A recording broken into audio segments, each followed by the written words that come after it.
News debate time నేను మీ లక్ష్మీనాగ్ నరహరి శెట్టి. తెలంగాణలో రాజకీయ నేతల మధ్య మాటల తోటలు పెరుగుతున్నాయి. ప్రధానంగా కాంగ్రెస్, బీఆర్ఎస్, బీజేపీల మధ్య డైలాగ్ వార్ కొనసాగుతుంది. రానున్న లోకల్ బాడీ ఎలక్షన్లో కూడా కాంగ్రెస్ పార్టీ విజయ దుందుబి మోగిస్తుందని, బీఆర్ఎస్కు ప్రజలు బైబాయ్ చెప్పేస్తారని సాక్షాత్తు సీఎం రేవంత్ రెడ్డి చెప్పారు. అలాగే దోలవంత ఎత్తు ఎదిగాడు కానీ బుద్ధి మాత్రం రాలేదని పరోక్షంగా ఓ బీఆర్ఎస్ నేతను ఉద్దేశించి ఘాటుగా వ్యాఖ్యానించారు. బీఆర్ఎస్ను ప్రజలు ఓడించినా కూడా ఇంకా వారికి అహంకారం తగ్గలేదని రేవంత్ విరుచుకుపడ్డారు. రానున్న లోకల్ బాడీ ఎలక్షన్లో కాంగ్రెస్ విజయ దుందుబి మోగించనుందా? బీఆర్ఎస్ తన ఉనికిని కోల్పోనుందా? బీజేపీ తన బలాన్ని పెంచుకోనుందా? ఇదే అంశం గురించి ఈరోజు చర్చను కొనసాగిద్దాం. చర్చలో పాల్గొనేందుకు మనతో సిద్ధంగా ఉన్నారు రాజకీయ విశ్లేషకులు పాపిరెడ్డి గారు మనతో జూమ్ కాల్లో అందుబాటులో ఉన్నారు. అదేవిధంగా కాంగ్రెస్ నేత వెంకటస్వామి గారు మనతో జూమ్ కాల్లో అందుబాటులోకి వస్తారు. అదేవిధంగా బీజేపీ నేత మల్లేష్ గారు మనతో జూమ్ కాల్ అందుబాటులో ఉన్నారు. అదేవిధంగా బీఆర్ఎస్ నేత వివేక్ గారు మనతో జూమ్ కాల్ అందుబాటులో ఉన్నారు. ముందుగా మనం బీఆర్ఎస్ నేత వివేక్ గారితో మాట్లాడదాం. వివేక్ గారు, గుడ్ ఈవినింగ్ అండి.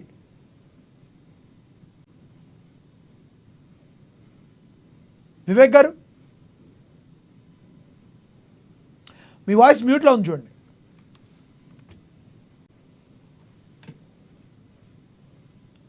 Okay, right. మనము ఒకసారి బీజేపీ నేత మల్లేష్ గారితో మాట్లాడదాం. మల్లేష్ గారు, good evening sir. Good evening అండి. మల్లేష్ గారు, జరుగుతున్న రాజకీయ సంఘటనలు, మాటల తోటాలు దేనికి తార్కాణం? మరోవైపు రానున్న ఎన్నికల్లో కాంగ్రెస్ పార్టీ విజయ దుందుబి మోగిస్తుందన్న రేవంత్ రెడ్డి మాటలను మీరు ఎలా చూస్తారు? ముందుగా మీకు, ప్యానెల్లో ఉన్న పెద్దలకు మరియు ప్రేక్షకులందరికీ నమస్కారాలు తెలియజేస్తూ, నమస్తే సార్. సార్, ఈరోజు ఏ విధంగా ఉంది తెలంగాణ రాష్ట్ర పరిస్థితి అంటే, రేవంత్ రెడ్డి నా వల్లనే కాంగ్రెస్ పార్టీ అధికారంలోకి వచ్చింది తెలంగాణలో, ఈ గెలుపుకు నేనే కారణము, ఇక మమ్మల్ని ఎవ్వరు కూడా ఎదిరించలేరు అన్న చందాన ఆయన పోతున్నాడు. ఆయన పరిస్థితి చూస్తుంటే గతంలో మాజీ ముఖ్యమంత్రి కేసీఆర్ గారు కూడా అదే పందా చేసిండ్రు. అదే పందాలో వీళ్ళు కూడా ఓళ్ళన్న ప్రయత్నం చేస్తున్నారు. వాపును చూసి బలుపు అనుకుంటే ఎంతవరకు కరెక్ట్ అండి? ఇది స్థానిక ఎన్నికలు వేరు, అసెంబ్లీ ఎన్నికలు వేరు, పార్లమెంట్ ఎన్నికలు వేరు. ఏదో కన్ను చుట్టపోయి బయటపడ్డట్టు వాళ్ళు 64 తోటి బయటపడ్డారు. అక్కడక్కడ వాళ్ళు గెలిచిన మెజార్టీలు కూడా మినిమం 500-1000 సీట్లు ఎక్కువ. 500 నుంచి వివేక్ గారు, గెలుపు ఒకటే నిదర్శనం. వివేక్ గారు, గెలుపు ఒకటే నిదర్శనం. ఒక ఓటుతో గెలిచినట్టే. గెలుపుని చిన్నది చేయాల్సిన అవసరం లేదు. ఇంకొకటి ఏంటంటే, బీజేపీ ఎందుకు గెలవలేకపోయింది, ఆ ఒక్కోటితో కూడా ఎందుకు గెలవలేకపోయింది, ఇది అడుగుతారు కదా సామాన్య ప్రజలు. ఇన్నాళ్ళైంది మీరు వచ్చి, ఇన్నాళ్ళైంది బీజేపీ పార్టీ ఎందుకు సౌత్లో పాగా వేయలేకపోయింది, తెలంగాణలో ఎందుకు అలా ఉండిపోయింది? సార్, మేము తప్పుడు వాగ్దానాలను చేయం సార్. ప్రజలు, నిరుపేదలు, పార్టీలు చెప్పే తాయిలాలు నమ్మి ఓట్లు వేస్తున్నారు సార్ ఇక్కడ తెలంగాణలో. వీళ్ళు చెప్పిన మోసాలు 1-2 కాదు. వీళ్ళు చెప్పిన ఏ మాట కూడా పూర్తిగా నెరవేర్చలేదు. ఒక్కటి, వాళ్ళు డిసెంబర్ 9వ తారీఖు నుంచి స్టార్ట్ చేస్తే ఇప్పటి వరకు 8 నెలలు. 8 నెలల కాలంలో వాళ్ళు చేసిన వాగ్దానాలు ఎందుకు నెరవేర్చారు సార్? వాళ్ళు ఒక ఫ్రీ బస్సు మొదటి రోజులలో ముడిపించారు వాళ్ళు. వివేక్ గారు, ఇప్పటికైనా కానీ కాంగ్రెసే కాకుండా మల్లేష్ గారు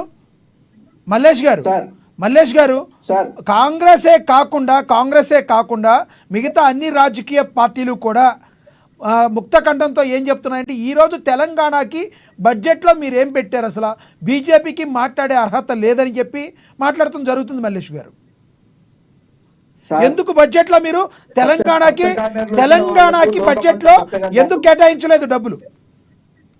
సార్, పచ్చ కామెంట్లు వచ్చిన వాళ్ళకు లోకమంతా పచ్చగా అన్నట్టు ఒక్క రకం ఒక విధానం తోటి మాట మాట్లాడితే అర్థమవుతుంది సార్. బడ్జెట్ అనేది ఓన్లీ వ్యతిరేకించడానికి కాదండి. అక్కడ ఏం జరిగింది, ఏం సంగతి, 29 రాష్ట్రాలు, కేంద్రపాలిత ప్రాంతాలు ఉన్న ఇంత పెద్ద దేశాన్ని ఏ స్థితికి తీసుకుపోయారు, గత 10 సంవత్సరాల్లో నరేంద్ర మోడీ గారి ప్రభుత్వం వచ్చిన తర్వాత ఎన్ని నిధులు ఇచ్చారు, ఇప్పుడు రాబోయే పరిస్థితులలో ఎన్ని ప్రాజెక్టులు ఉన్నాయి, మెట్రో రైలు మాదే, హైవేస్ రోడ్స్ మావే, పంచాయర పథకం మాదే, వైకుంఠధామాలు మావే, గతంలో ఇచ్చిన కేసీఆర్ కిట్లు 6,000 రూపాయలు మావే. ప్రతిదీ అట్లా చెప్పుకుంటూ పోతే కొన్ని లక్షల కోట్లు అయితే సార్ 5 సంవత్సరాలకు. వీళ్ళు ఏమి లేదు అని ఇప్పటికి కూడా ప్రజలను మభ్యపెట్టే ప్రయత్నమే చేస్తున్నారు కానీ వాస్తవాలు చెప్పట్లేదు వీళ్ళు.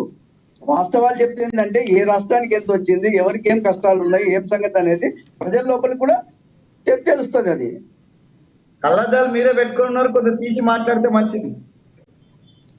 అలా తప్పదా, నా కళ్ళద్దాలు పెట్టుకోవాల్సిందే. అదే మరి ఎదుటి వాళ్ళను అనేటప్పుడు కొంచెం ఆలోచించి భాషను కూడా దృష్టిలో పెట్టుకొని మాట్లాడాలి బ్రదర్. పచ్చ కామర్లు వెంకటస్వామి గారు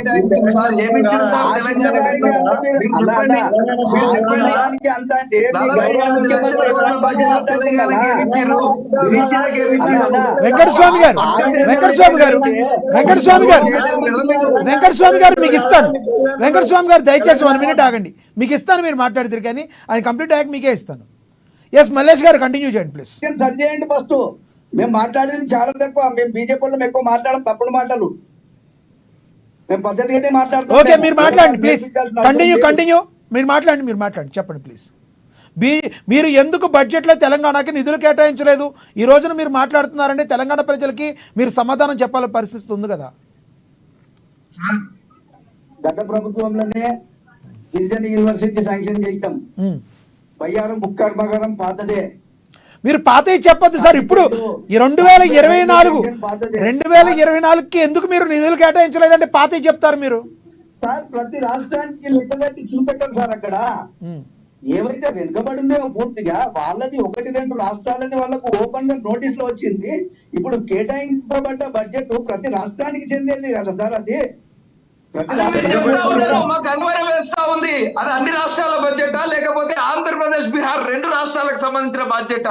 అది మీరు 29 రాష్ట్రాల బడ్జెట్ అంటున్నారు కదా, మేము అట్లా అనుకుంటలేము. అది ఆంధ్రప్రదేశ్, బీహార్ 2 రాష్ట్రాలకు సంబంధించిన బడ్జెట్. అది మీరు చెప్పేది కేంద్ర బడ్జెట్, మీరు ఇచ్చింది మాత్రం 2 రాష్ట్రాలకే. దేశానికి సంబంధించిన బడ్జెట్, అది దేశానికి పెట్టిన 2 రాష్ట్రాల బడ్జెట్ అనుకుంటారు. ఎందుకంటే 2 రాష్ట్రాలకే కేటాయింపులు చేశారు కదా, మిగతా రాష్ట్రాలకు కేటాయింపులు చేయలేదు కదా. అసలు తెలంగాణ అన్న పేరే ఎత్తలేదు కదా అందులో. అవునండి, తెలంగాణ అన్న పేరునే ప్రస్తావించలేదు కదా మీరు. ఇప్పుడు రాష్ట్ర బడ్జెట్ పెట్టిర్రు 2,91,000. అది లెక్క. అన్ని జిల్లాల పేర్లు పెట్టారా అండి? అన్ని జిల్లాల పేర్లు పెట్టకపోయినా పెట్టింది మొత్తం ఓన్లీ తెలంగాణ రాష్ట్రానికే కదా, ఇంకో రాష్ట్రానికే. ఓకే మల్లేష్ గారు మీ దగ్గర నేను మళ్ళీ వస్తాను. మనం ఒకసారి మల్లేష్ గారు మీ దగ్గరికి మళ్ళీ వస్తాను. ఆదిలాబాద్ పేరుందా? రాష్ట్ర బడ్జెట్ లో ఖమ్మం పేరుందా? రాష్ట్ర బడ్జెట్ లో సిద్దిపేట ఉందా? రాష్ట్ర బడ్జెట్ లో దయచేసి మల్లేష్ గారు, వెంకటస్వామి గారు చెప్తున్నాను నేను. సార్ మీరు అడిగిన దానికి నేను క్లియర్ గా చెప్తా ఉన్నాను. ఈ రోజు తెలంగాణ రాష్ట్ర బడ్జెట్ 2,91,000 కోట్ల బడ్జెట్ ప్రవేశపెట్టడం జరిగింది. ఇందులో ఏ జిల్లా పేరు కూడా ప్రస్తావించలేదు. మీరేమంటా ఉన్నారు? ఏ జిల్లా పేరు ప్రస్తావించలేదు కాబట్టి ఆ జిల్లాకు నిధులు ఇవ్వలేదు అంటా ఉన్నారు. ఎస్, మరి కేంద్రం ప్రవేశపెట్టినటువంటి కేంద్ర బడ్జెట్ లా ఆంధ్రప్రదేశ్ రాష్ట్రం పేరు గాని, బీహార్ రాష్ట్రం పేరు గాని, ఈ 2 రాష్ట్రాల పేర్లే ఎందుకు వాడిర్రు? మిగతా 27 రాష్ట్రాల పేర్లు ఎందుకు వదిలేసిర్రు? ఈ రోజు మీ కేంద్రానికి, మీ బీజేపీ పార్టీకి మాండేట్ రాలేదు. ఏదైతే మీ బీజేపీ 400+ గెలుస్తుంది అనుకుంటే 240+ కూడా రాలేదు.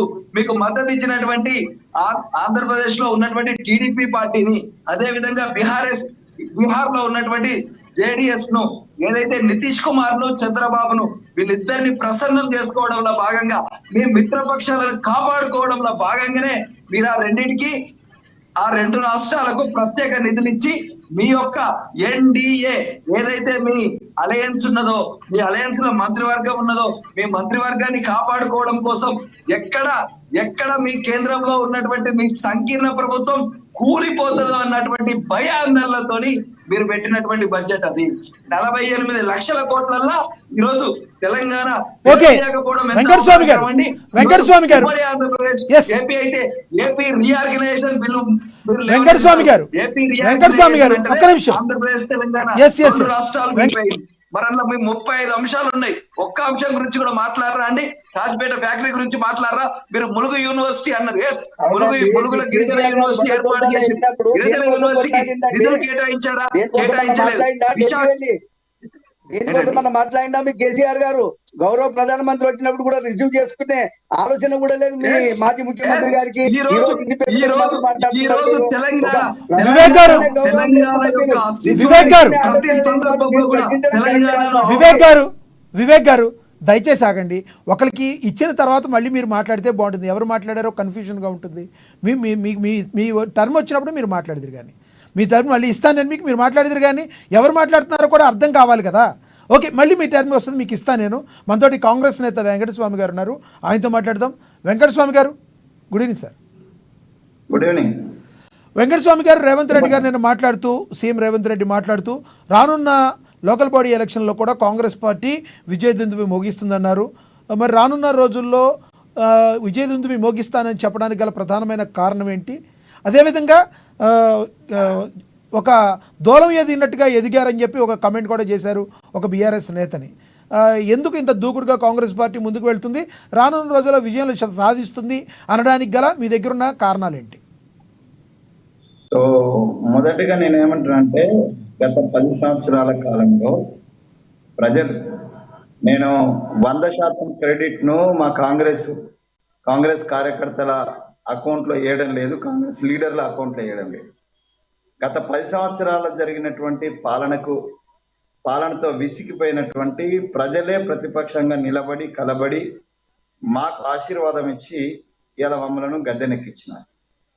మేము అన్ని పార్టీలు చేసినట్టుగానే మేము కూడా ఎన్నికల సందర్భంగా కొన్ని వాగ్దానాలు చేసినాం, మేనిఫెస్టోలో పెట్టినాం, డిక్లరేషన్ పేరుతోటి కొన్ని డిక్లరేషన్స్ ఇచ్చినాం.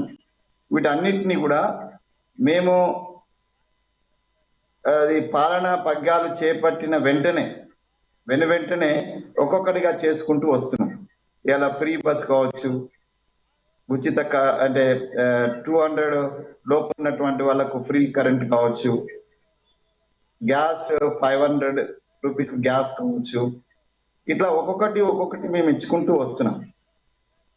దీని క్రమంలో గ్రామాలకు సంబంధించినటువంటి నిధులను సమకూర్చే విషయంలో కూడా మొన్న పెట్టినటువంటి బడ్జెట్ లో కూడా మా యోచన, మా ఆలోచనను మేము ప్రజల ముందు ఉంచినాం, ప్రతిపక్షాల ముందు ఉంచినాం. సో ప్రతి విమర్శ తర్వాత, కానీ ఇవాళ రేవంత్ రెడ్డి గారి నాయకత్వంలో ఉన్నటువంటి కాంగ్రెస్ ప్రభుత్వము ప్రజలకు ఇచ్చినటువంటి హామీలను నిలబెట్టుకుంటదనే విశ్వాసము ఇవాళ ప్రజల్లో ఉంది. ఆ ప్రజల ఉన్న కారణంగా రేపు వచ్చేటువంటి స్థానిక సంస్థలలో కూడా ఇన్ జనరల్ సార్, మేమున్నప్పుడైనా కూడా ఇంకేదైనా రాష్ట్ర ప్రభుత్వం ఎవరైతే ఉంటారో ఆ రాష్ట్ర ప్రభుత్వం ఉన్నటువంటి దానికి కొంత సానుకూలత ఉంటది ఎలక్షన్స్ లో, లోకల్ బాడీస్ లో. ఈ లోకల్ బాడీస్ లో ఉన్న సానుకూలత కూడా చివరి అంకంలో ఒకవేళ ఎలక్షన్ ఉన్నట్టేది ఉంటే కొంత వ్యతిరేకత ఉంటుంది, కానీ ప్రారంభంలో ఉన్నది కాబట్టి స్థానిక సంస్థలో ఉన్న ఒక సర్పంచ్ ఏమనుకుంటాడంటే, అంటే ఆ ప్రజలు కూడా ఏమనుకుంటారంటే, మన సర్పంచ్ ఇక్కడ ఉన్న గవర్నమెంట్ తో సఖ్యత ఉన్నట్టేది ఉంటే మనకు ఏ ఇబ్బంది ఉండదనేటువంటి ఒక పాజిటివ్ అప్రోచ్ అధికారం ఉన్న పార్టీ వైపు పార్టీ ఉన్నా కూడా గతంలో అధికారంలో మనం చూసినాం. అంతకుముందు మేమున్నాము 2014 సమయంలో మేమున్నాము. లోకల్ బాడీస్ అన్ని కూడా మీరు ఒకసారి 2014 ఎన్నికలు తీసినట్టుంటే లోకల్ బాడీస్ అన్ని కూడా మాకు ఫేవర్ గా ఉండినాయి. కానీ ప్రభుత్వం మారిన కారణంగా వెంటనే కొంత జంపింగ్ జిల్లాలు అయిపోయినారు, చాలా మంది అటు మారింది.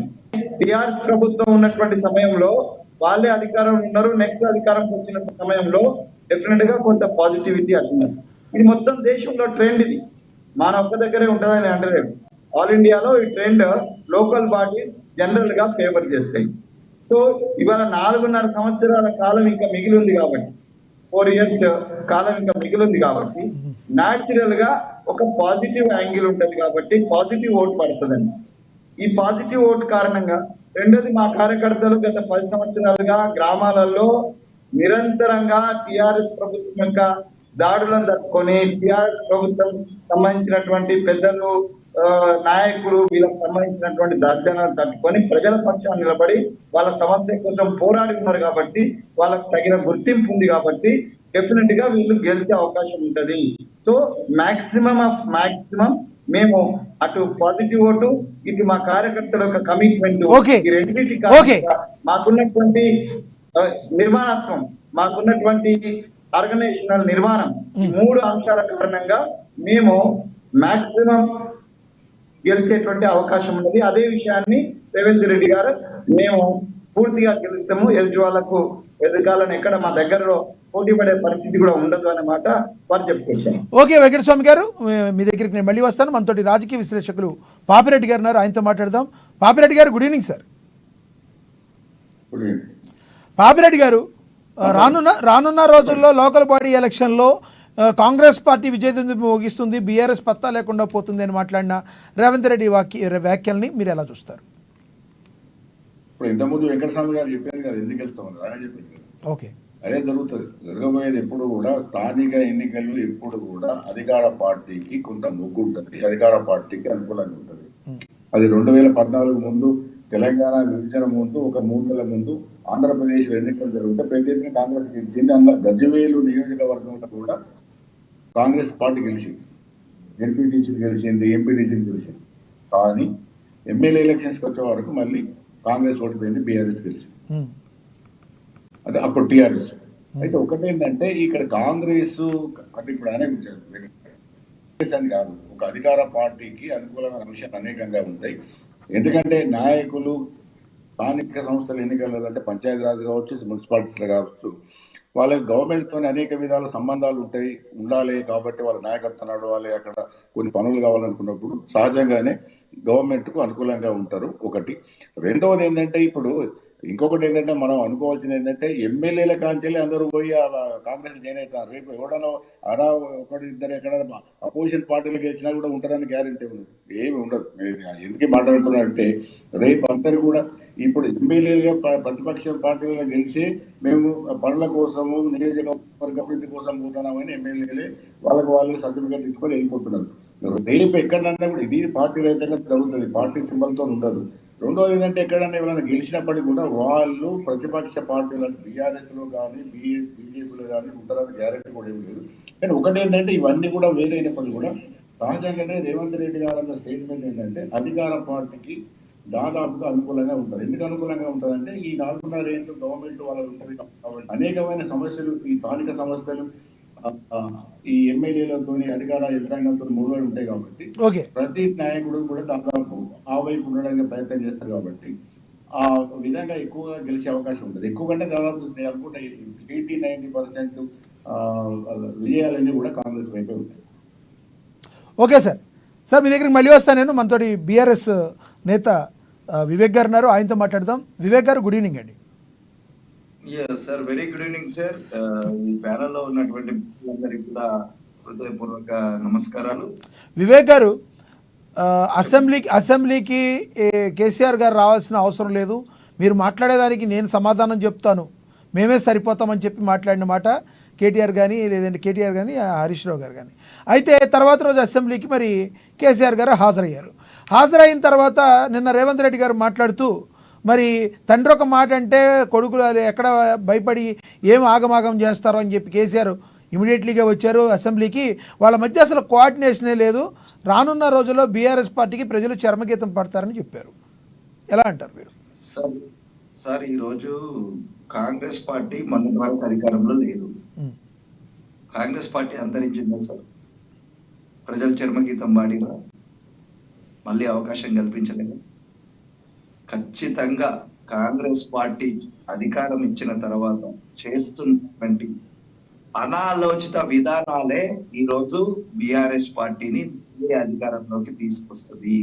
అందులో ఎగ్జాంపులే మొన్న మేము వచ్చి మేడిగడ్డ ప్రాజెక్టును పరిశీలించి మీరు ఒకవేళ ఆగస్టు 2 తారీఖు వరకు మోటార్లను గనక ఆన్ చేసి పంపించేయకపోయినట్లయితే 50,000 మందితో వచ్చి మా బిఆర్ఎస్ పార్టీ కార్యకర్తలు వచ్చి పంపింగ్ స్టార్ట్ చేస్తారని మేము స్టేట్మెంట్ ఇచ్చి మేడిగడ్డను సందర్శించి కాళేశ్వరం చూసి కన్నపల్లి పంప్ హౌస్ చూసి కరీంనగర్ లోయర్ మేనేజర్ చూసి మేము ప్రెస్ మీట్ పెట్టిన తర్వాత తెల్లారి అంటే నుండి ప్రాజెక్టులు నిర్మించేటప్పుడు నాణ్యతతో నిర్మించాలా? మేడిగడ్డ కుంగుబాటు గల ప్రధానమైన కారణం ఏంటి? సార్ ఇప్పుడు మేడిగడ్డ అనేది చాలా పెద్ద ప్రాజెక్టు. అందులో ఒక 2-3 పిల్లర్లు 80 పిల్లర్లల్లా ఒక 3 పిల్లర్లు, ఆ 3 పిల్లర్లను పట్టుకొని మీరు ఎంత నష్టం చేయాలో మీడియా, సార్ నేను మిమ్మల్ని కూడా కలుపుతా ఉన్నాను సార్, మీడియా మొత్తం ఎంత బిఆర్ఎస్ పార్టీకి నష్టం చేయాలో నష్టం చేసింది. అయినప్పటికీ కూడా ప్రకృతి మా వైపు ఉండి ప్రకృతి సహకరించి మీరు ఎంత ఇంట్లో వదిలేసినా కూడా అవుట్ లో వదిలేసినా కూడా మీది నుండి వచ్చే నీళ్లు వర్షాలు ఎక్కువ రావడం వల్ల కొట్టకపోతుంది అన్నటువంటి కాళేశ్వరం ప్రాజెక్టు ఈ రోజు తెలంగాణ ఆత్మ గౌరవాన్ని బిఆర్ఎస్ పార్టీ యొక్క అస్తిత్వాన్ని నిలబెట్టే విధంగా ఈ రోజు తట్టుకొని నిలబడి ఇదిగో మీ నాణ్యతకు ప్రమాణం అని చెప్పి అక్కడ మీకు కనబడతా ఉంది. ఈ రోజు కాళేశ్వరం ప్రాజెక్టు కొట్టకపోలేదు కదా, కాళేశ్వరం ప్రాజెక్టు ఎండిపోలేదు కదా, కాళేశ్వరం ప్రాజెక్టు ఎన్నో మాటలు మాట్లాడారు కదా, కూలిపోయింది, కృంగిపోయింది, కొట్టకపోతుంది, ఆగది అని చెప్పి. ఇప్పుడు ఎందుకు అవుతుంది సార్? ఇప్పుడు ఎందుకు పనిచేస్తా ఉంది sir? Nandi pump house, Gayatri pump house పనిచేస్తున్నాయి సార్.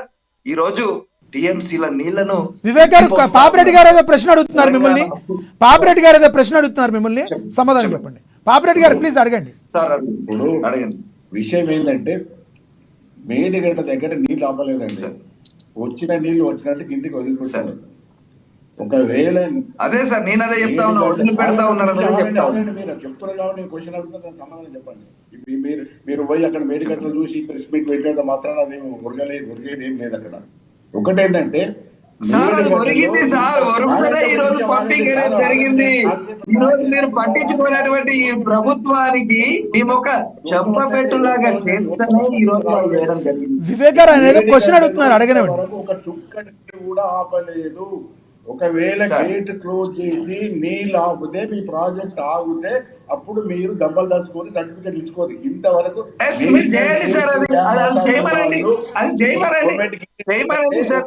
అది మొత్తం రిపేర్ అయ్యేదాకా దాంట్లో నీళ్ళు ఆగబట్టడానికి వీళ్ళు మీరు ఒకసారి చూసుకుంటారు. బీజేపీ వాళ్ళు అడగలేదు, లేకపోతే మొత్తం తీసుకోవాలి. ముఖ్యం మీరు బుకాయించడం, అక్కడ పోయి చెప్పడం కాదు.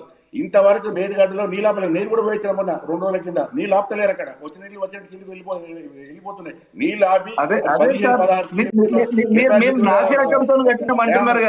తర్వాత ఏమైతే తెలుస్తుంది. అది కావద్దనే గవర్నమెంట్ ఇన్స్ట్రక్షన్స్ ఇచ్చింది. నేషనల్ సేఫ్టీ డ్యామ్ అథారిటీ వాళ్ళు మీరు ఒక చుక్క కూడా నీళ్ళు ఆపడానికి వీలేదు. మొత్తం రిపేర్ అయిన తర్వాత మొత్తం దాని పరిస్థితి మొత్తం ఏది అసెస్మెంట్ చేసిన తర్వాత నీళ్ళు ఆపాలి. నీళ్ళు కిందికి వదిలిపెడుతున్నారు. నీళ్ళు కిందికి వదిలిపోయినాక డ్యామ్కి ఏమవుతుంది? డ్యామ్ ఉన్నదేంటి? నీళ్ళు ఆగుతాయి కదా, డ్యామ్ ఉంటుందా లేదా అని తెలిసేది. కాబట్టి ఇప్పుడు నా బాధ ఏంటంటే ఈ కాంగ్రెస్ వాళ్ళు ఇప్పటికి కూడా సరిగా బుద్ధి రాలేదు వాళ్ళకి. ఇప్పుడు వెంకటస్వామి గారు కూడా చెప్తాను అన్నమాట.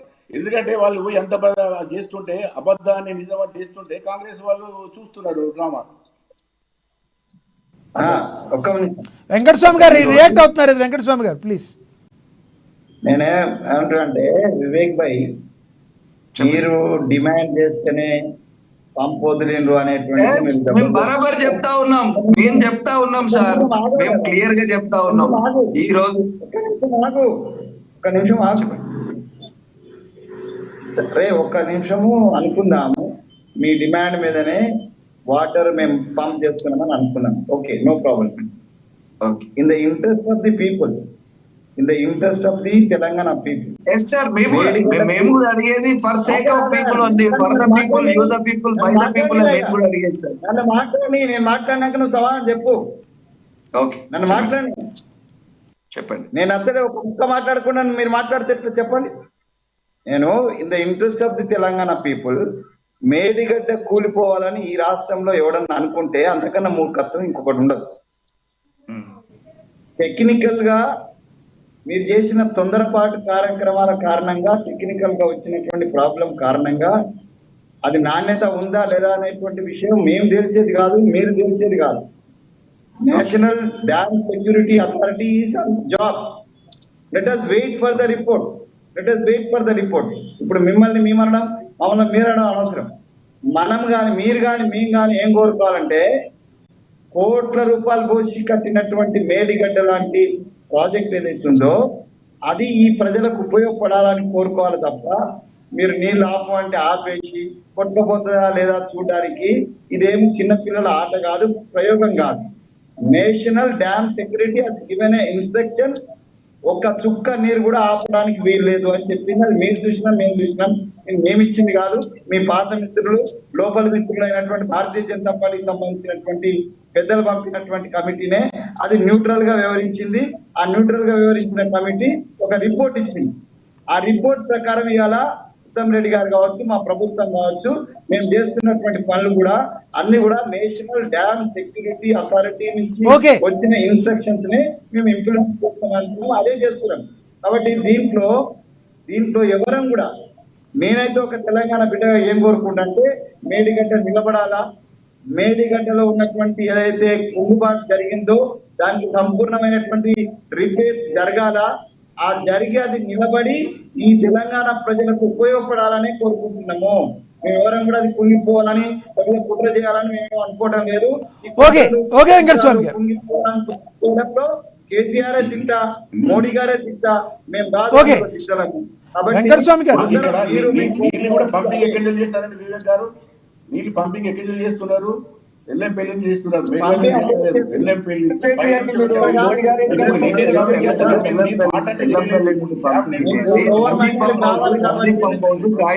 వివేక్ గారు ఒక్క నిమిషం ఆగండి. పాపిరెడ్డి గారు ఏదో అడుగుతున్నారు కదా, ఒక్క నిమిషం ఆగండి. కాలం మీద మా గుండు మీద కాలం తలగండి. మీరు ఎక్కువ తప్పు చేస్తున్నారు బీఆర్ఎస్. ఇప్పుడు పంపింగ్ అనేటువంటిది లోవర్ నంది పంప్ హౌస్ నుండి జరుగుతా ఉంది సార్. ఆ పంప్ అది దేనికి ఎక్కడికి? లోవర్ మేనర్ కోసం కదా జరుగుతున్న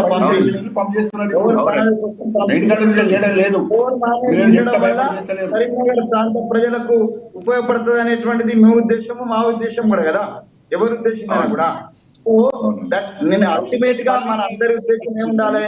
ప్రజా ఉపయోగకరం. అది బీజేపీ మాట్లాడినా, మీరు మాట్లాడినా, మేము మాట్లాడినా, మాట్లాడినా కూడా తెలంగాణ ప్రజల యొక్క శ్రేయస్సు కోసం, తెలంగాణ ప్రజల యొక్క అభివృద్ధి కోసం, తెలంగాణ ప్రజలు నీళ్లు వినియోగించుకోవడం కోసమే మేము మాట్లాడుతా ఉన్నాము. మేము కూడా అదే ఉద్దేశంతో అది ప్రతిపక్షం మాట్లాడిందని చెప్పి దాన్ని కట్ చేసేటువంటి మూర్ఖత్వం మా దగ్గర లేదు. అది ప్రతిపక్షమైనా స్వపక్షంలో ఉన్న ప్రతిపక్షం మాట్లాడినా దాన్ని ఆకలింపు చేసుకొని ప్రజా అవసరాలకు స్పందించేటువంటి నేచర్ కాంగ్రెస్ పార్టీకి ఉంది. మిగతా పార్టీలకు ఈ స్వాతంత్రం ఉండదు, ఈ ఆలోచన విధానం ఉండదు. Congress is for that. ప్రజలు తెలంగాణను వ్యతిరేకించినటువంటి కాంగ్రెస్ పెద్దలు ఉన్నారు. కాంగ్రెస్ లో ఉన్నటువంటి అనేక మంది తెలంగాణ వ్యతిరేకించినారు. నేను తెలంగాణ ఉద్యమ బిడ్డగా ఇదే కేసీఆర్ గారితో కలిసిపోయినప్పుడు జయరాం రమేష్ వెంకటస్వామి గారు మళ్ళీ మాట్లాడతాం మీతో. గాంధీ అనే ఒక మహనీయురాలు కట్టుబడి ఉన్న తెలంగాణ ప్రజలు. ఓకే వెంకటస్వామి గారు మళ్ళీ మాట్లాడతాను. మనతో బీజేపీ నేత మల్లేష్ గారితో ఒకసారి మాట్లాడదాం. కాబట్టి ఆంధ్రలో మేము కొలాప్స్ అవుతున్నప్పటికీ, లేకపోతే విత్ ఇన్ ది పార్టీ అనేక అభ్యంతరాలు వచ్చినప్పటికీ కూడా తెలంగాణ రాష్ట్రాన్ని ఇచ్చినటువంటి కాంగ్రెస్ పార్టీ యొక్క గొప్పతనం ఏంటంటే అల్టిమేట్ ప్రజల యొక్క అవసరాలు. ఆ ఉద్దేశంతో కేటీఆర్ గారు డిమాండ్ చేసిన, లేకపోతే ఇక్కడ ఉన్నటువంటి మల్లేష్ డిమాండ్ చేసిన,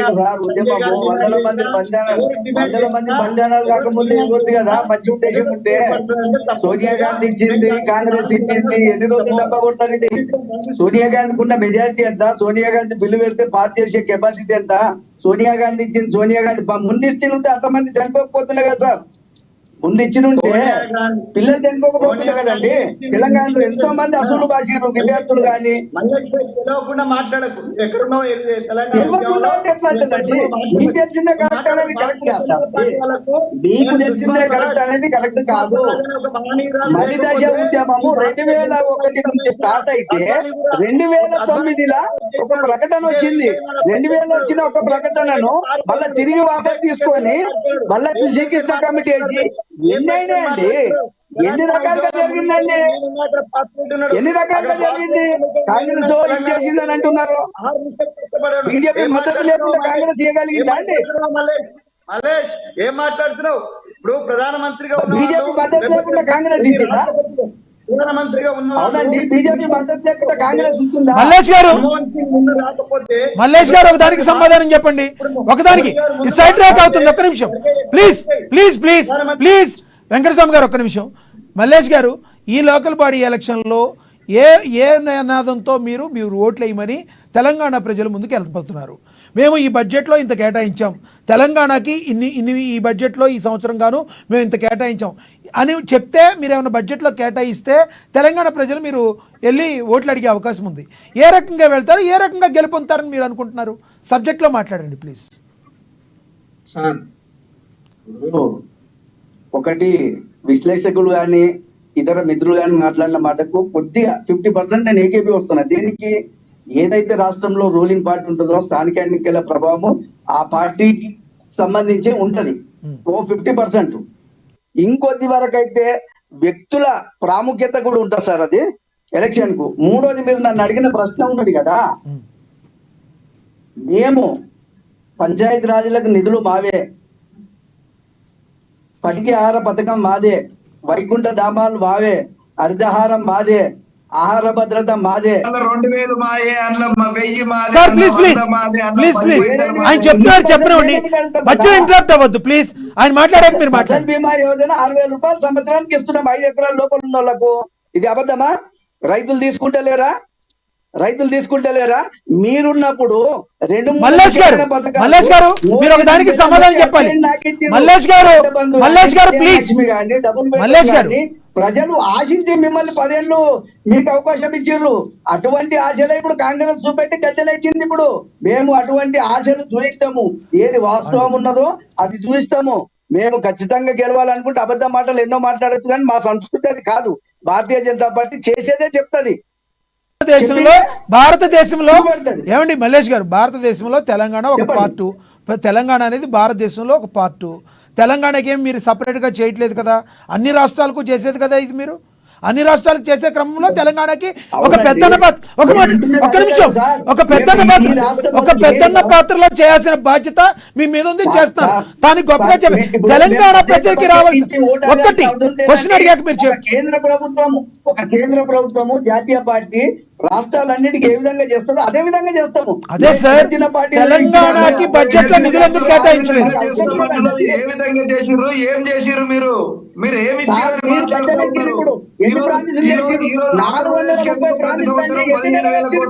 పోలవరానికి ఎందుకు జాతీయ హోదా ఇస్తారు? తెలంగాణ ఎందుకు జాతీయ హోదా ఇవ్వరు?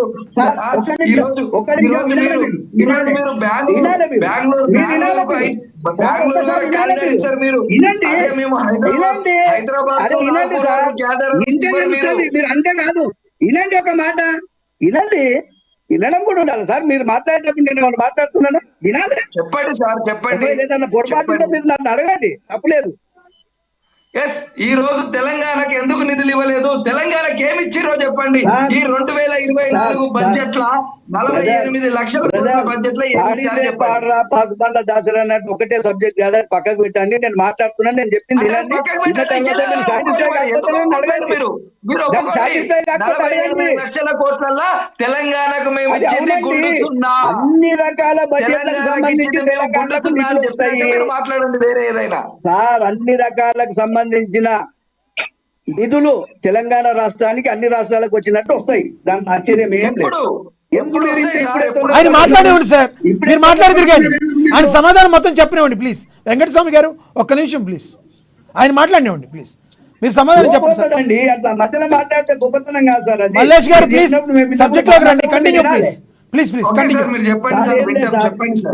స్థానిక ఎన్నికలలో 50% రూలింగ్ పార్టీ ప్రభావం ఖచ్చితంగా ఉంటుంది సార్. ఓకే, ఒకటి ఏంటంటే ఇప్పుడున్న రూలింగ్ పార్టీ తెలంగాణలో ఉన్న కాంగ్రెస్ పార్టీ ఇప్పటికే అసెంబ్లీ ఎలక్షన్ లో ఇచ్చిన వాగ్దానాలు ఏవి కూడా నెరవేర్చలేదు, ఒకటి అలా తప్ప. మొన్న కూడా చాలా పెద్ద మోసం సార్ రైతులకు. ఏంటంటే వాళ్ళు రైతు బంధు ఇస్తే వాళ్ళకి ఎక్కువ ఖర్చు అవుతుందని రుణమాఫీ పేరు పెట్టి తక్కువ డబ్బులతోటి వాళ్ళను రైతులను సాటిస్ఫై చేసి అమాయకులైన రైతులు పాలాభిషేకాలు చేస్తున్నారు. కానీ వాళ్ళకి ఆ లెక్కలు తెలియదు. రైతు బంధు చేస్తే ఎన్ని వేల కోట్లు అవుతుంది ఒక ఫసల్కు. అవును, రైతు ఇప్పుడు వీళ్ళది మల్లేష్ గారు, బ్యాంకు లోన్లు రైతుల గురించి మరి బీజేపీ పార్టీ మాట్లాడాలి సార్.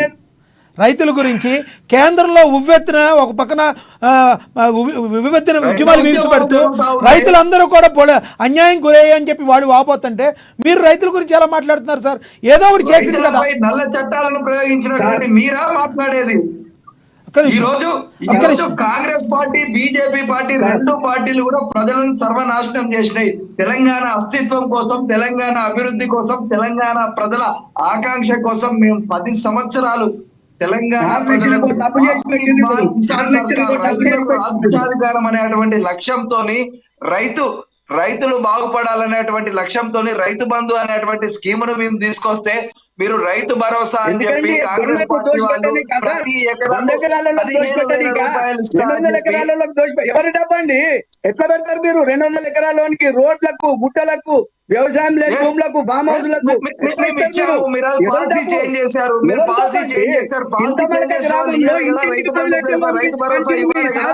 రైతు భరోసా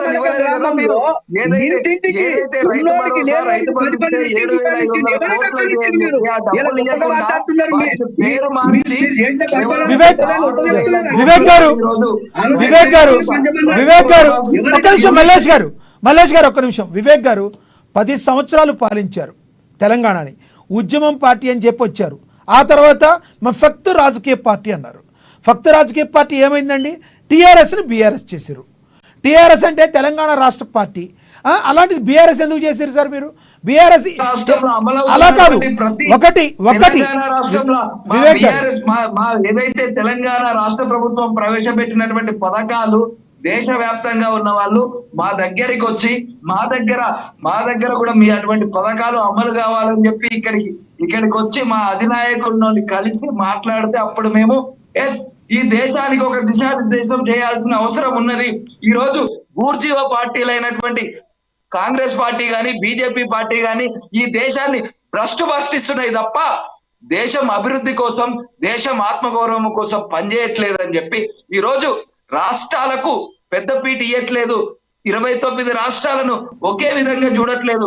వాళ్ళ మిత్రపక్షాలను ఒక విధంగా చూస్తా ఉన్నారు, వాళ్ళకు అధికారం లేని రాష్ట్రాలను ఒక విధంగా చూస్తా ఉన్నారు అని చెప్పి మేము వివేక్ గారు పాపిరెడ్డి గారు మాట్లాడతారు. పాపిరెడ్డి గారు బీఆర్ఎస్ నేత మాట్లాడుతున్నారు. కాంగ్రెస్ బీజేపీ పార్టీలని బూర్జువా పార్టీలు అంటున్నారు.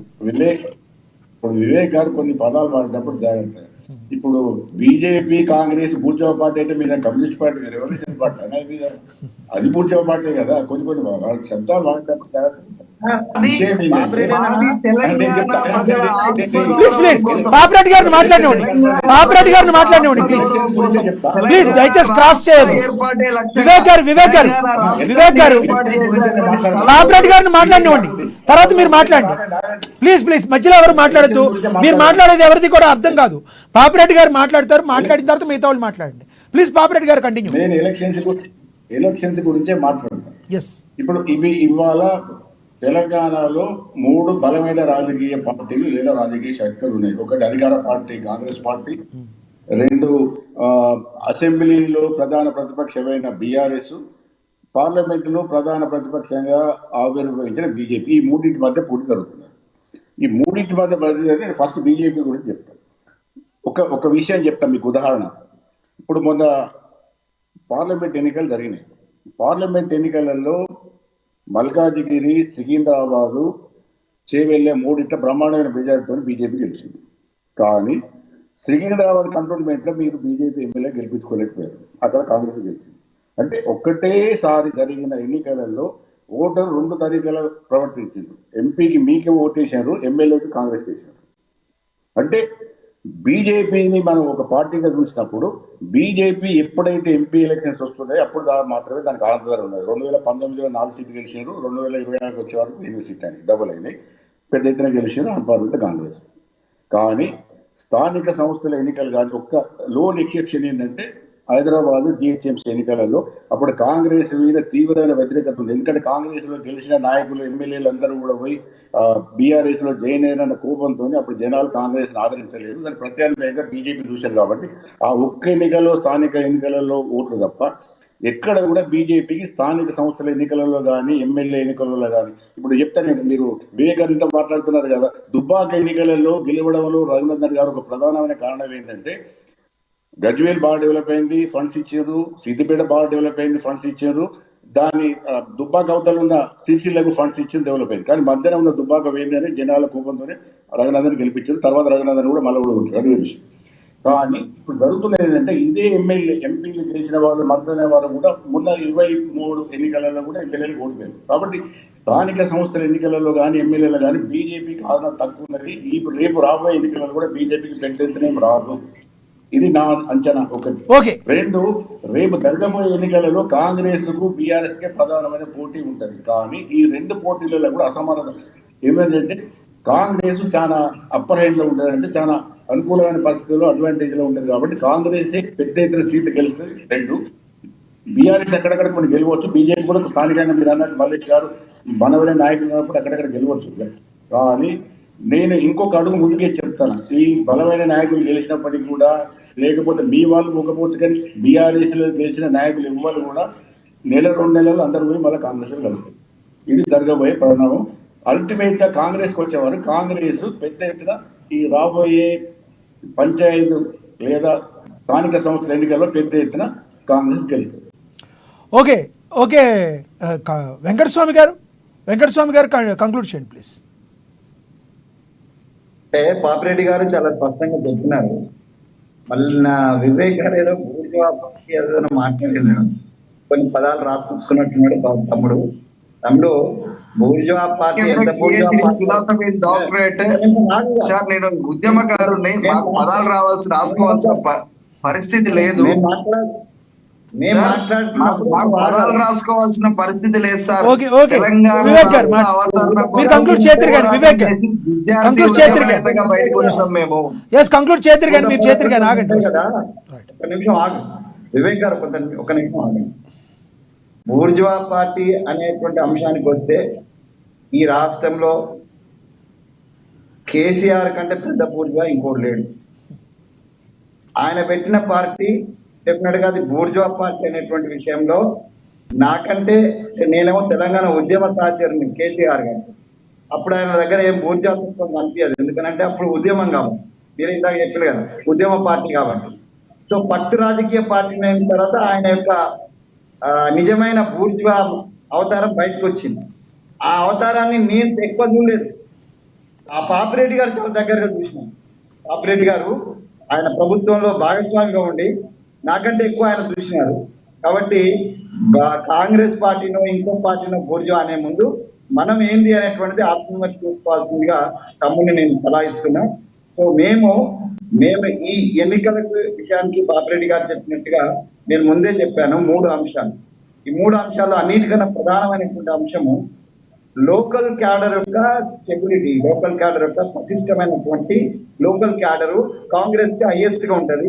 10 సంవత్సరాల నుంచి అధికారంలో ఉన్నారు కాబట్టి టిఆర్ఎస్ కు దాని తర్వాత పరిస్థితి ఉంటది.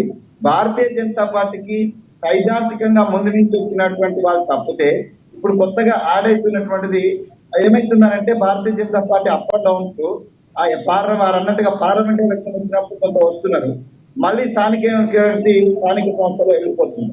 సో కాబట్టి ఈ ఫ్లక్చుయేషన్ ఉంటుంది. సో బలమైనటువంటి క్యాడరు ప్రతి గ్రామంలో ఉండేటువంటి అవకాశం లిమిటెడ్ ప్లేసెస్ లో ఉంది.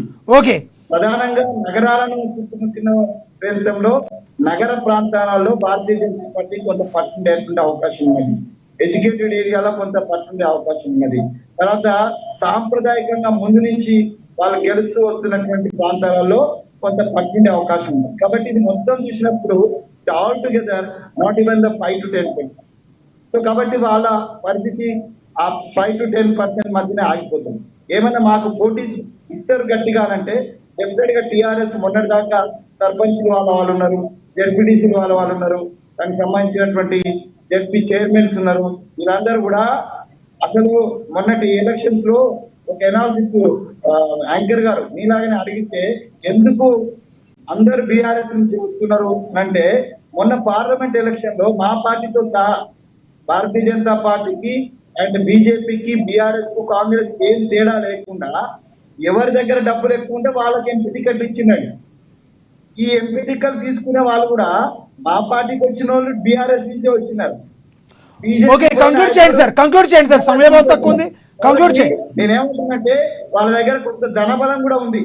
ఈ ఈ ఎంపీటీసీలు, జెడ్పీసీ సర్పంచులు ఈ 10 ఏళ్ళు దోచిపెట్టుకున్నటువంటి దాచిపెట్టుకున్నటువంటి ధనబలం కూడా ఉన్నది కాబట్టి కొంత ధనబలంతో కొంత వాళ్ళకున్నటువంటి ఈ పాపులారిటీ Okay. కొంత టిఆర్ఎస్ కొంత మాకు పోటీ ఇస్తుంది.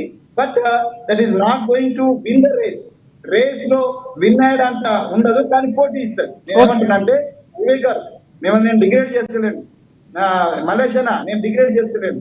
మీకున్నటువంటి అక్కడ క్యాడర్ ఒక లిమిటెడ్ క్యాడర్ కారణంగా ఇప్పుడు పెద్ద లీడర్లు సంజయ్ గారు వచ్చి తిరిగితే ఊళ్ళల్లో సర్పంచ్ ఓటు వేయరు, కిషన్ రెడ్డి గారు వచ్చి తిరిగితే వేయరు. ఇక్కడ లోకల్ ఉన్నటువంటి లీడర్, ఈ లోకల్ లీడర్షిప్ మీకు డెఫిసిటీ ఉంది. మనం ఒప్పుకోకపోయినా ఇక్కడ నువ్వు నీ పార్టీ నుంచి నీ పార్టీ మాట్లాడతావు కాబట్టి వాస్తవ పరిస్థితి ఓకే వెంకటస్వామి గారు ఓకే మాకు ఎక్కువ కాబట్టి ఆ దృష్ట్యా మేము మాక్సిమం స్థానాలు గెలిచేటువంటి అవకాశం ఉన్నది. వివేక్ గారు కంక్లూడ్ చేయండి. కూడా ఈసారి రాబోయే అటువంటి స్థానిక సంస్థల ఎన్నికలల్లా ప్రజలు ఖచ్చితంగా కాంగ్రెస్ పార్టీకి, బీజేపీ పార్టీకి బుద్ధి చెప్తారు. ఈ రోజు కేంద్రం చేసినటువంటి అవమానాన్ని తెలంగాణ ప్రజలు తట్టుకునే పరిస్థితులలో లేరు. మేము కేంద్రంలో 8 ఎంపీలు కాంగ్రెస్ కు, 8 ఎంపీలు బీజేపీకి ఇస్తే మాకు బడ్జెట్ లా వచ్చింది శూన్యము. అదే విధంగా ఈ రోజు రాష్ట్ర ప్రభుత్వము కాంగ్రెస్ ప్రవేశపెట్టినటువంటి బడ్జెట్ లో కూడా ఈ రోజు వాళ్ళు 6 పథకాలు ప్రవేశపెడితే 6 పథకాలకు కూడా బడ్జెట్ లో కేటాయింపులు లేవు. ఈ రోజు లక్ష్మి పథకం కింద ప్రతి ఒక్కరికి 2,500 రూపాయలు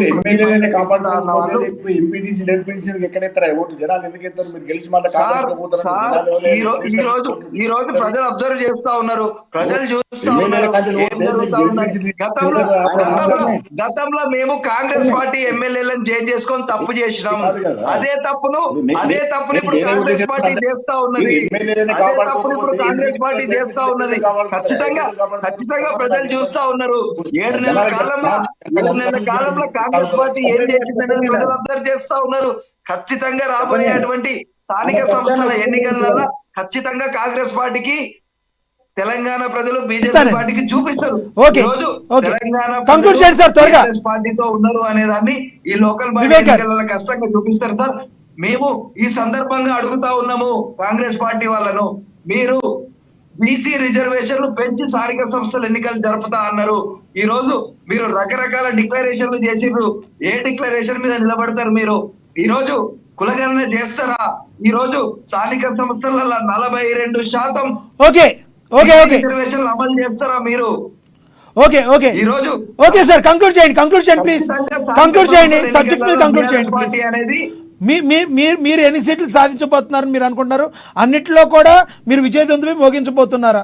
పర్టికులర్గా బీఆర్ఎస్ పార్టీ విజయదుందుభి మోగించబోతున్నారా, లేదా అంటే కాలగర్భంలో కలిసిపోయే అవకాశం కనబడుతుందా లోకల్ బాడీ ఎలక్షన్లో? జడ్పీ చైర్మన్లు, అదే విధంగా 612 మండలాలలో 540 మండల పరిషత్తులలో, అదే విధంగా జరగబోయే అటువంటి అన్ని సర్పంచ్ ఎన్నికలలో కూడా మెజారిటీ శాతం ప్రజలు ఈ రోజు బీఆర్ఎస్ పార్టీతో ఉన్నారు. ఖచ్చితంగా కూడా స్థానిక సంస్థల ఎన్నికలలో మా బీఆర్ఎస్ పార్టీ విజయ దుందవి మోగిస్తుందని చెప్పి మేము చాలా బలంగా చెప్తా ఉన్నాం. మల్లేష్ గారు కంక్లూడ్ చేయండి. చర్చ అంతా స్థానిక ఎన్నికల మీదే జరుగుతున్నది. డైవర్ట్ చేసుకుని ఇక్కడక్కడ తీసుకుపోకుండా ఉన్న సమయము దీన్నే మాట్లాడుకుంటే బాగుంటది. అదే దాని మీద సోదరులు వెంకటస్వామి గారు ఒక వాస్తవం చెప్పారు. భారతీయ జనతా పార్టీకి సిటీ ఏరియాల్లో, టౌన్ ఏరియాల్లో, అర్బన్ ఏరియాల్లో బాగా మంచి పట్టున్నది. అక్కడ ఏదైనా జరుగుతుంది. గ్రామీణ ప్రాంతాలలో కొంచెం కష్టమే, కార్యకర్తల లెక్కల కష్టమే కావాలి, పెద్ద నాయకుడు కూడా ఇన్ఫ్లుయెన్స్ ఉండదు అని అంటున్నాడు. ఓకే, ఒకసారి అన్నను కూడా సంతోషపరచడానికి నేను ఓకే అంటున్నాను. కాకపోతే డిసెంబర్ లో జరిగిన, నవంబర్ 30వ తారీఖు జరిగిన అసెంబ్లీ ఎన్నికల్లో సార్ హైదరాబాద్ నుంచి ఒకే ఒక ఎమ్మెల్యే గెలిచింది సార్ మా పార్టీకి. మిగతా 7 ఎమ్మెల్యేలు గ్రామీణ ప్రాంతాల జిల్లాల నుంచే గెలిచి 7 మంది. తర్వాత ఎంపీ ఎలక్షన్ జరిగింది సార్. మీరు గ్రేటర్ తీసుకున్నా, చేవెళ్ళే, మల్కాజ్గిరి, సికింద్రాబాద్ తీసుకున్నా మిగతా 5 కూడా జిల్లాల నుంచి వచ్చింది సార్. సోదరుడు అనుకున్నట్టు అది పాత మాటలు. అది ఈ రోజు భారతీయ జనతా పార్టీ గ్రామాన ఇంటింటికి జెండా పోయింది సార్. ఇంటింటికి జెండా పోయింది. ప్రతి వారి కానీ మల్లేష్ గారు, కానీ మీరు ఎన్ని చెప్పినా మల్లేష్ గారు మీరే ఉన్నారా? కథమైపోతుంది. మీరు చూసుకోండి. ఇంకెవరన్నా ఎమ్మెల్యేలు ఉంటున్నా లేదా చూసుకోండి. Okay okay okay okay okay Mallesh గారు కంక్లూడ్ చేయండి. మల్లేష్ గారు కంక్లూడ్ చేయండి. సబ్జెక్ట్ మీద కంక్లూడ్ చేయండి. సబ్జెక్ట్ మీద కంక్లూడ్ చేయండి. అన్ని స్కీమ్లను దళితులను మోసం చేసిరు, పొల కుటుంబాలను మోసం చేసిరు, మహిళలను మోసం ఓకే మల్లేష్ గారు కంక్లూడ్ చేయండి. మల్లేష్ గారు మీరు మీరు మీరు ఏ రకంగా సీట్లు సాధించబోతున్నారు? మల్లేష్ గారు దయచేసి కంక్లూడ్ చేయండి. సబ్జెక్ట్ మీద కంక్లూడ్ చేయండి ప్లీజ్. కంక్లూడ్ చేయండి మీరు. ఏంటండి మధ్యలో మాట్లాడము? కంక్లూడ్ చేయండి మీరు. ఈయనకే తెలుసా?